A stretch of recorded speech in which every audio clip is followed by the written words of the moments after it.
রাধে রাধে সবাইকে আবার একটা নতুন ব্লগ ভিডিও নিয়ে চলে এলাম। এই যে এইটা আমার হলো মামার মেয়ে, আর আমরা এসেছি মামা বাড়ির ওখানে রাসমেলা দেখতে। এই যে আমার দিদুন চলে যাচ্ছে, আর আমার মা আগে। এই যে আমার মামার মেয়ে হাই করে দিল, আর আমার মেজো মামা এখানে ছোট্ট করে একটা দোকান করেছে।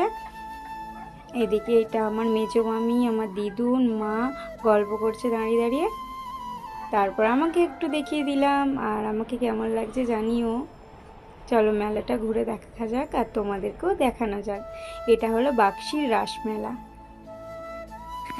চলো আগে মেলা ঘুরে দেখার আগে আগে ভগবানের দর্শন করে নিলাম। তার পাশেই ছিল ভগবানের আরেকটা মন্দির, সেখানেও ভগবানকে দর্শন করে বাইরে বেরিয়ে এসে কত সুন্দর কিউট কিউট বেবিরা ডান্স